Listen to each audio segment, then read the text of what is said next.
May kasabihan na ang swerte ay dumarating lamang minsan sa buhay. Pero paano kung ang isang tao ay paulit-ulit na nakaligtas sa kamatayan, nanalo ng milyon-milyon, o napunta sa tamang lugar sa tamang oras? Sa video na ito, aalamin natin ang 10 tao na itinuturing na pinakamaswerte sa buong mundo. Hanggang dulo dahil ang numero 1 ay tila imposible ng paniwalaan. Number 10, Francella, Croatia. Kung pag-uusapan ang pinakamaswerteng tao sa mundo, hindi maaaring mawala si Francella. Tinawag siyang the world's luckiest and unluckiest man dahil 7 beses siyang muntik ng mamatay. Noong 1962, sumimplang ang sinasakyan niyang tren at nahulog sa ilog. Marami ang nasawi, pero siya ay nakaligtas. Pagkaraan ng 1 taon, nasiraan ng makina ang eroplanong sinasakyan niya. Nabuksan ang pinto ng eroplano at nahulog siya mula sa himpapawid. Hindi ka panipaniwala, bumagsak siya sa ibabaw ng mga punong kahoy at nakaligtas. Hindi pa ron nagtapos ang lahat.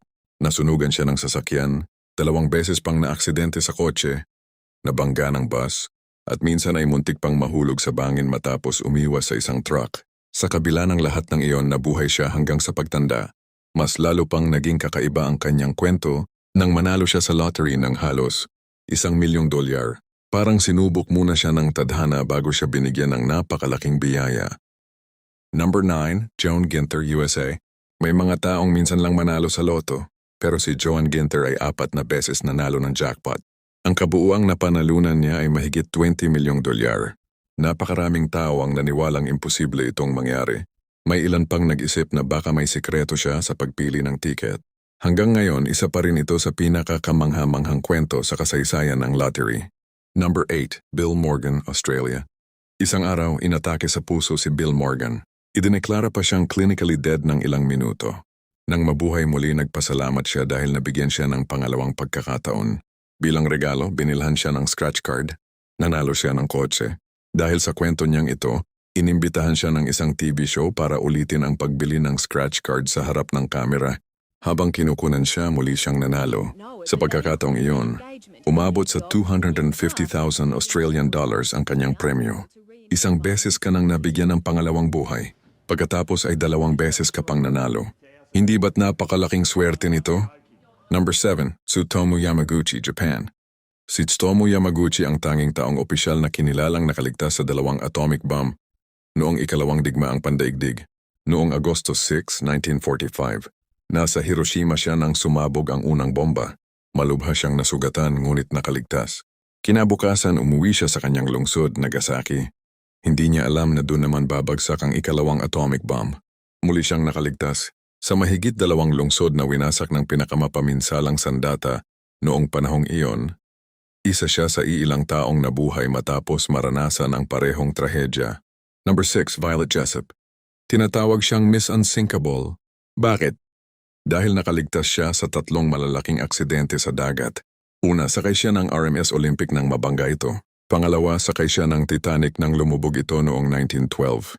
At pangatlo, sakay rin siya ng HMHS Britannic nang lumubog ito noong World War I. Sa 3 magkakahiwalay na trahedya, buhay pa rin siyang nakauwi. Number 5, Roy Sullivan. Si Roy Sullivan ay isang forest ranger na tinamaan ng kidlat hindi 1 beses, hindi 2 beses, kundi 7 beses. Sa bawat pagkakataon, nakaligtas siya. Nasunog ang kanyang buhok, nasira ang kanyang sapatos, minsan ay nasunog pa ang kanyang balikat. Ayon sa Guinness World Records, wala nang ibang taong naitalang tinamaan ng kidlat ng ganoong karaming beses at patuloy na nabuhay. Dahil sa kakaibang pangyayaring ito, tinawag siya ng marami bilang Human Lightning Rod. Marami ang natakot na lumapit sa kanya dahil iniisip nilang tila sinusundan siya ng kidlat.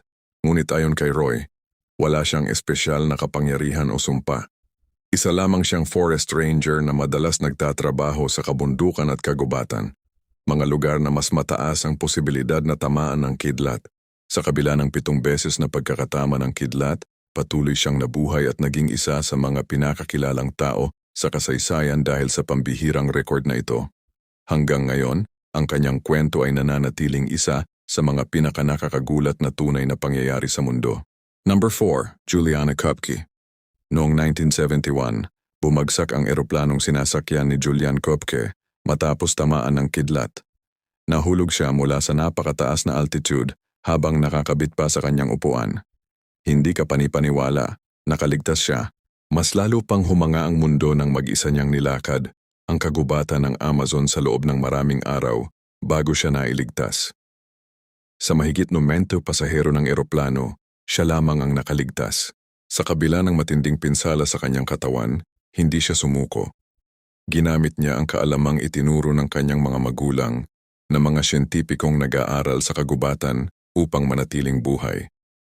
Sinundan niya ang agos ng ilog dahil alam niyang mas malaki ang posibilidad na may matagpuan siyang tao o pamayanan.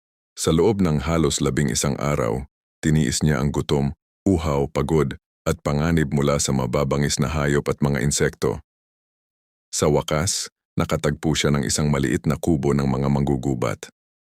Tinulungan nila siyang gamutin ang kanyang mga sugat at agad siyang dinala sa ospital. Ang kwento ni Julian Koepke ay naging simbolo ng katatagan, tapang at pag-asa. Hanggang ngayon, itinuturing ang kanyang karanasan bilang isa sa mga pinakakahanga-hangang himalang pagkaligtas sa kasaysayan ng paglipad na nagpapatunay na kahit sa gitna ng pinakamalaking trahedya, may pag-asang mabuhay basta't hindi nawawala ang determinasyon.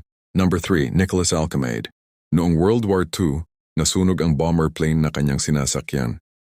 Hindi na niya nagamit ang parachute. Wala siyang ibang nagawa kundi tumalon mula sa humigit kumulang 18,000 talampakan. Imposibleng mabuhay ang isang taong mahulog mula sa ganong kataas. Ngunit bumagsak siya sa makakapal na puno ng pine at malambot na niyebe. Ang resulta? Kaunting bali lamang ang kanyang tinamo. Nang matagpuan siya ng mga sundalong Aleman, hindi sila makapaniwalang nakaligtas siya sa ganoong kataas na pagbagsak ng walang parachute. Dahil sa hindi kapanipaniwalang pangyayari, inimbestigahan pa nila ang kanyang kwento upang matiyak na totoo ang kanyang sinabi. Matapos mapatunayan ang mga pangyayari, kinilala ang kanyang pagkaligtas bilang isa sa mga pinakakahangahangang insidente sa kasaysayan ng World War II. Pinaniniwalaang ang makakapal na sanga ng mga puno ng pine at ang makapal na niyebe ang unti-unting nagpabagal sa kanyang pagbagsak, kaya nabawasan ang lakas ng impact. Hanggang ngayon, nananatiling inspirasyon ang kwento ni Nicholas Alcamaide. Ipinapakita ng kanyang karanasan na kung minsan, sa gitna ng isang sitwasyong tila wala ng pag-asa, maaaring mangyari ang isang pambihirang himala na hindi inaasahan ng sinuman. Number 2, Maarten de Jonge. Isa siyang Dutch cyclist. 2 beses siyang nakaligtas dahil lamang sa pagbabago ng flight. Noong 2014, dapat ay sakay siya ng Malaysia Airlines Flight MH17. Ngunit nagpalit siya ng tiket. Ilang oras matapos yon, binaril ang eroplano at walang nakaligtas. Makalipas ang ilang buwan, dapat naman sana siyang sumakay sa Malaysia Airlines Flight MH370. Muli niyang binago ang kanyang booking. Ang eroplanong iyon ay hanggang ngayon ay isa pa ring isa sa pinakamalaking misteryo sa kasaysayan ng aviation. 2 beses siyang umiwas sa 2 pinakasikat na trahedya sa modernong panahon. Dahil dito, naging usap-usapan ang kanyang pambihirang karanasan sa buong mundo. Marami ang nagsabing tila napakalaki ng naging papel ng pagkakataon sa kanyang pagkaligtas. Ayon kay Maarten, ang kanyang mga pagbabago sa booking ay ginawa lamang dahil sa mas praktikal na schedule at hindi dahil sa anumang kutob o babala. Hindi niya inaasahan na ang simpleng desisyong iyon ang magliligtas sa kanyang buhay ng 2 beses. Hanggang ngayon, ang kanyang kwento ay madalas na binabanggit bilang isa sa mga pinakakahangahangang near misses sa kasaysayan ng aviation. Ipinapakita nito kung paanong ang isang maliit na pagbabago sa plano ay maaaring magkaroon ng napakalaking epekto sa buhay ng isang tao. Number 1, Vesna Vulovic. Noong 1972, isang flight attendant na nagngangalang Vesna Vulovic ang sakay ng Jet Flight 367 nang sumabog ang eroplano habang nasa himpapawid dahil sa isang bomba.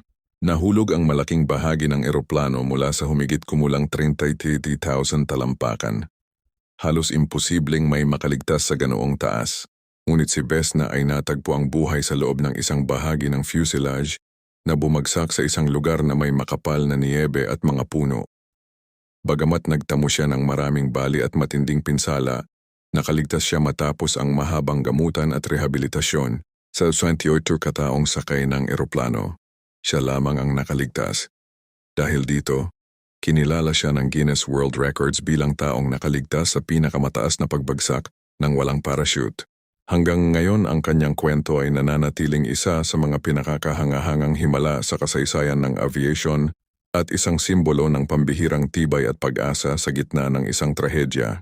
Sa huli, ang swerte ay may iba't ibang anyo. Para sa ilan, ito ay malaking premyo sa lottery. Para naman sa iba, ito ay simpleng pagkakataong mabuhay matapos ang isang trahedya. At bagamat kahanga-hanga ang mga kwento ng mga taong ito, mahalagang tandaan na ang ilan sa kanila ay tumaan muna sa matitinding pagsubok bago sila tinawag na maswerte. Kaya ikaw, sino sa tingin mo ang tunay na pinakamaswerteng tao sa mundo? I-comment ang iyong sagot. At kung nagustuhan mo ang video, huwag kalimutang i-like, i-share, at mag-subscribe para sa mas marami pang nakakagulat na kwento. Maraming salamat sa panonood at magkita-kita tayo sa susunod na video.